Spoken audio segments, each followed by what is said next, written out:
What's good, guys? Your boy Kyran John. Today we're going to get into a short little breakdown on how to use frequency separation in Photoshop to be able to clean up blemishes on skin and get a very professional look when you're editing portraits.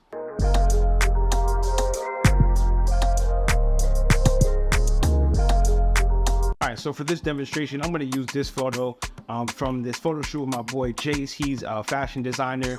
And he's currently working with a whole bunch of people to be able to put some pieces together. So this photo shoot was from the other night that we did, just kind of editing stuff for him to put in his portfolio. So I feel like this is the perfect photo to use for this tutorial. What we're gonna do is we're gonna first open Photoshop from Lightroom. I don't know if you guys know how to do that, but from Lightroom, you can go straight into Photoshop and you can literally edit straight from there. You can press save and it will come back into Lightroom, all right? Which is super convenient because you're able to save all your changes and whatnot from what you did and keep it within one central place. You're gonna open up two layers, all right? You're gonna open up a layer that's gonna have the texture and you're gonna open up a layer that has the color. The color is what you're gonna blend together, all right? Usually when the skin has blemishes, that's the part that usually is the part that needs to be cleaned up. It's the blotchiness and the blemishes that need to be blended together to get a smooth skin texture. But like I said earlier, you do not want to affect the main outer skin texture layer. That's how you start to get a very plastic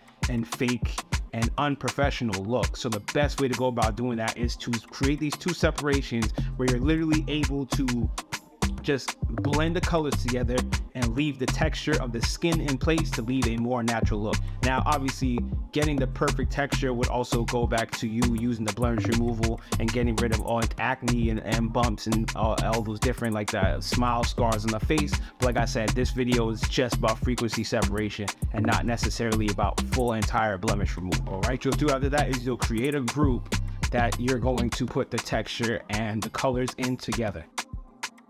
So for the color layer, what you're going to do is you're going to go to filter, then you're going to go to blur, and then you're going to go to Gaussian blur. All right, what this is going to do, you're going to want to be able to bring it up to the point until you start to see almost all of the skin textures disappear. You don't want to bring it all the way up to the point that the entire photo is blurry, but what you just want to do is just be able to give a bit of blur to be able to remove the blemishes, and this is the layer in which you're going to blend together to be able to get rid of those blotchiness and blemishes on the face. Usually, depending on how many pimples and acne is on the face, we might have to dial up percentage a little bit higher just to be able to fully remove those. But for this, her skin is actually pretty clean. I did do some skin cleaning up for this particular shot already, but for this case, we're going to do, like I said, 6 to 9% because of the fact that there's not that many blemishes on the face. Now for the texture layer, what you're gonna wanna do is you're gonna go to image and then you're gonna go to apply image. What this particular thing does is this is what creates that separation and starts to create basically just a top thin layer of texture. What you're gonna do, you're gonna select color because that's the layer above of which you want to be able to access.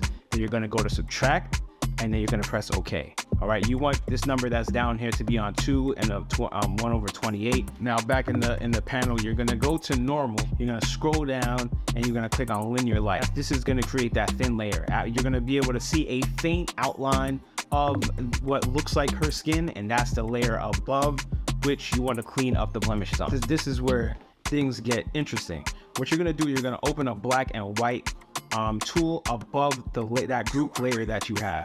Now what this does is it basically allows you to get a good separation of the shadows and the light parts of the face. You're gonna click on the brush tool, you're gonna scroll down, you see 4 different brushes, you're gonna click on mixer brush, and you're going to go back up to the main window. You're gonna bring your flow down to 20. You're gonna bring your whiteness down to like 3%, because if you keep it anything above that, you're gonna see those changes drastically. The thing when it comes to retouching is everything usually has to be subtle. Like, it's very subtle changes that make the most difference. If you're doing drastic changes, you're gonna be able to see it. You want to keep things natural. That's where people a lot of the time get lost in frequency separation. They kind of do too much and they blend too much, and then before you know it, you're starting to lose the shape of the face.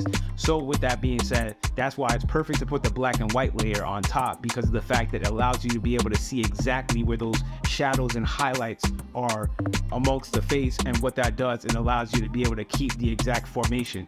Like if you completely start to like scrub everything together, you're gonna lose definition in the face, and the whole face looks flat, which obviously it's unrealistic.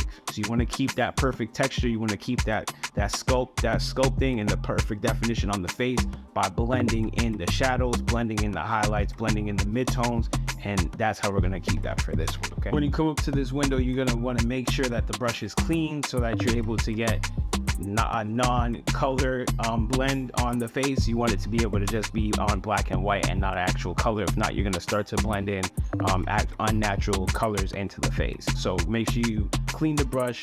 It's going to bring up transparency, and then you should be good. What you're going to do, you're going to want to come down to the brushes. You're going to go to soft brush opacity, all right? Because you're going to be able to want to make sure that you're not pressing hard on the pad if you have one, or on your mouse if you have one when you're blending in the skin. You should use a very light hand when you're blending the skin tones together.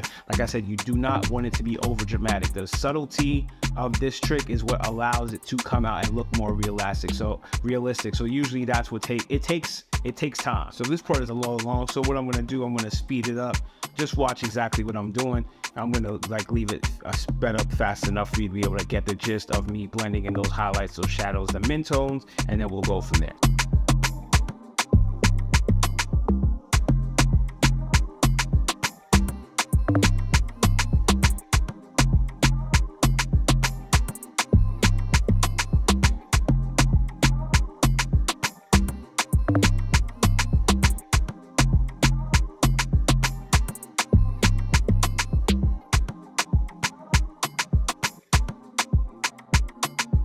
So what I did, I actually brought back the skin color to get a more in-depth definition of being able to, like, you know, see exactly what's going on and where like the dark shadows, the midtones, the highlights are, like, you know, blending on the face, just to make sure I'm not overdoing it. All right, so this is what the final image looks like after a couple extra, couple extra like 20-30 minutes of me going in there and really just like making sure the skin was clean and stuff like that. With that being said, like and subscribe, leave a comment below. Like I said, if you guys want a longer video, please let me know and I will do it with deeper, in-depth breakdown. But it's your boy Kyran John. I'm out. If you like it now, you'll love it later. Peace.